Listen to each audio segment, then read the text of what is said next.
Hello guys, ang ituturo ko ngayon is paano natin i-block yung internet access gamit yung pfSense firewall.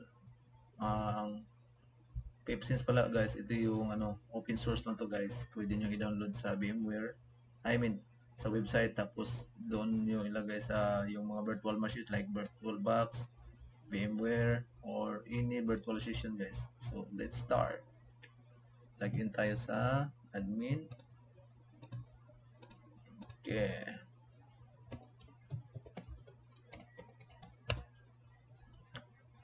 So, ano pala guys? So, check mo natin guys kung may internet ba tayo. Okay. YouTube. Okay.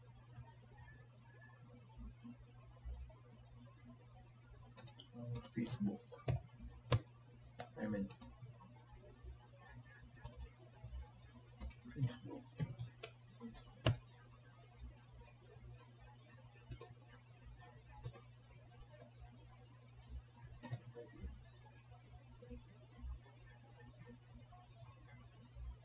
Refresh.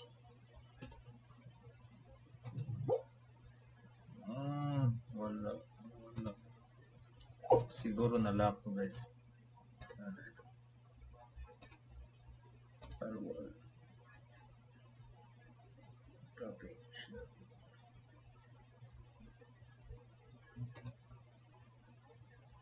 Ito na. Hindi nasusunod pala.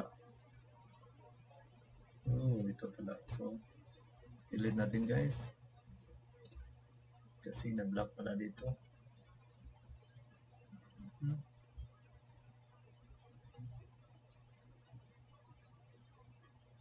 Ko ito yung Netflix.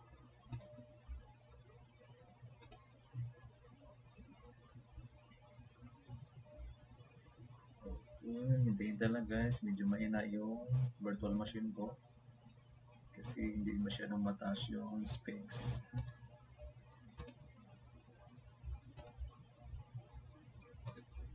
Okay, refresh.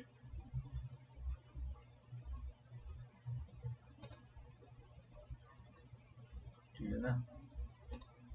Effects.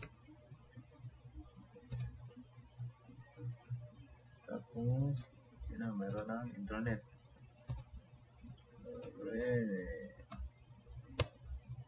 Okay. So, ngayon guys, yung IP ko, IP config. So, IP ng desktop ko is 100. So, try natin i-block yung internet nito. So, dito tayo sa mayroon akong ginawa kanina guys. Ito guys. So, kung paano ko ito ginawa, ituturo ko sa inyo. Delete muna natin yun, yung ginawa ko. Rules. LAN. Ito yung ginawa kanina. So, disable ko lang guys. Disable.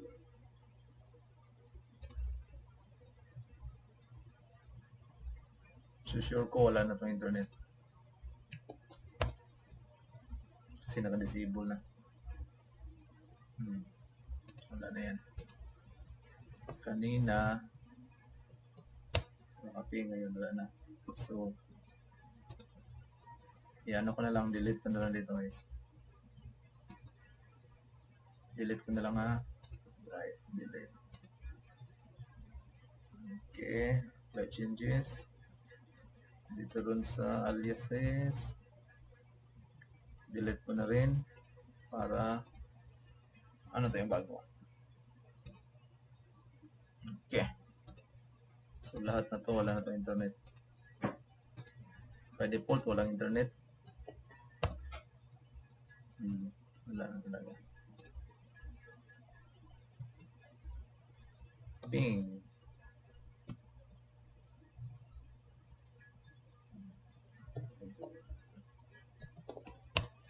Wala talaga. So, ngayon, I-allow natin yung internet, guys.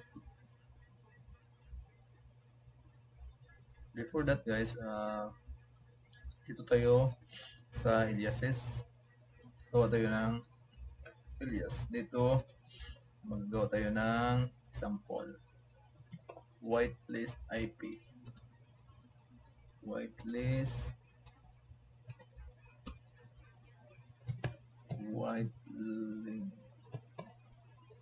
underscore IP. Description, allow internet. Okay. Allow internet connection. Post ini.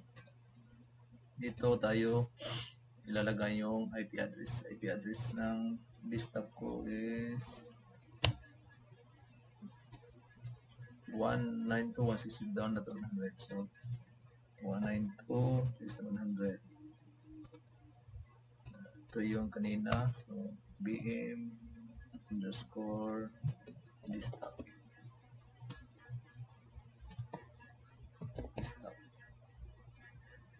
Yun. So save. Apply. After that, you back to firewall. Gagawa tayo ng roles. Dito punta kayo sa LAN. Then add rules. Dito pass protocol ini. Dito sa source ini alias, tapos lagay yung ginawa nyo nga yung whitelist, ito underscore IP. Dito sa destination leave as is, ini lang. Tapos dito sa description allow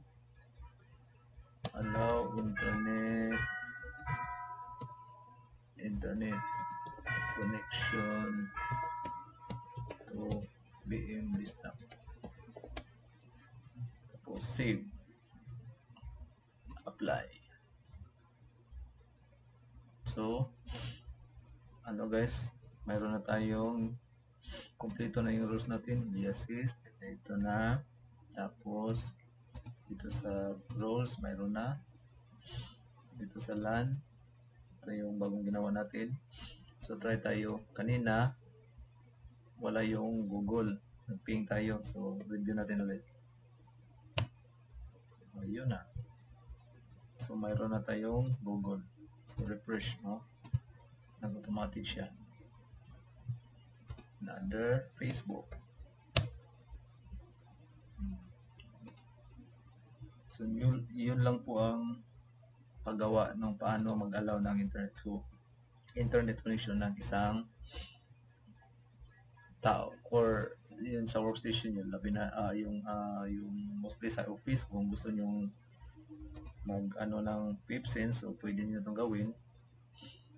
Punta lang kayo dito sa aliases, kung ilang yung mayroon pa bang ibang PC, so add lang kayo dito, same procedure, yung IP dito, tapos description for accounting, for marketing, tapos add nyo lang. After nyo add, gawa kayo ng roles dito sa LAN. Pwede naman nyo dito sabay nyo lang dito, save, tapos yun, same same procedure. Gusto nyong i-block yung connection, so pwede nyo yung i-disable to, disable. So apply. So dito wala na to. Wala na. Okay, yun lang. Tapos enable yung ulit, apply.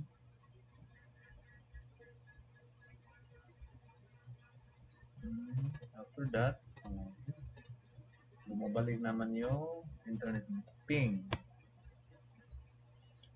Alright, that's it for now guys. Thank you.